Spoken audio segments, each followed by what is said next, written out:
Assalomu alaykum YouTube ahli. Bu galgi biznes loyihamiz konteyner uy, ya'ni konteynerlardan uy qurish biznesi. O'zingizga ma'lumki, uylarga bo'lgan talab avval ham bo'lgan, hozir ham bor va yaqin kelajakda ham bo'lishi tabiiy albatta. Hozirda kelajak uylaridek qaralayotgan ushbu konteyner uylarning shu qadar foydali jihatlari ko'pki, buni sanab sanoqga yeta olmaymiz albatta. Qisqacha qilib aytganda, bu biznes O'zbekiston uchun yaqin kelajakda juda ham daromadli biznes. Ushbu biznes loyiha hali O'zbekistonda rivojlanmaganligi uchun ushbu loyiha bilan yaxshigina daromad qilishingiz mumkin. Barchamizda bitta savol tug'ilishi tabiiy albatta. Ushbu konteynerni qayerdan olaman, qanday olaman va qay narxda olaman degan savol barchamizda albatta tug'iladi. Biz siz uchun ushbu konteynerlarni qayerdan olishingizni ham ko'rsatib o'tamiz. Mana marhamat, tomosha qilishingiz mumkin. Ushbu konteynerni OLX sayti orqali xarid qilishingiz mumkin. Ushbu konteynerning narxi nari borsa 5 million so'm. Ushbu konteynerdan uy qurishning foydali jihatlarini sanasam, sanog'i ko'rinmaydi albatta.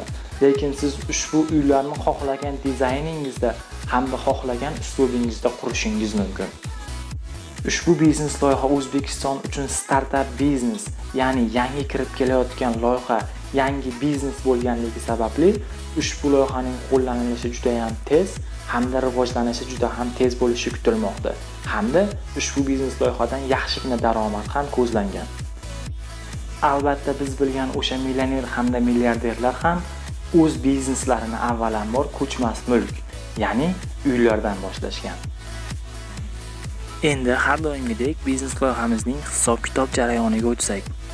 Bitta dona konteynerning narxi $500 hamda unga akvaromlar qo'shsak, holatiga qarab o'rtacha holatda $2000 ga akva oynaklari bitishi mumkin. Ushbu 12 metrlik konteynerimizning ichiga bitta yotoqxona, hammom, tualet hamda bitta oshxonani bemalol kiritishimiz mumkin. Gipsa karton bilan ushbu joylarni ajratib chiqsak, nari bori bitta konteyner uyning tayyor bo'lish narxi $4000 ga boradi. O'zingizdan qolar gap yo'q, qurilishning mayda-chuyda ishlari juda ham ko'p.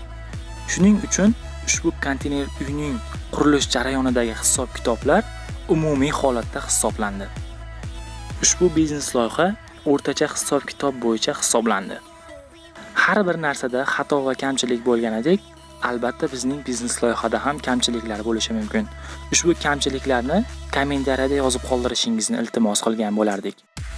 Bu galgi biznes loyihamiz sizlarga yoqqan bo'lsa, like bosing hamda kanalimizga obuna bo'lib qo'yishni unutmang. Chunki bundan da zo'r biznes loyihalar hali oldinda.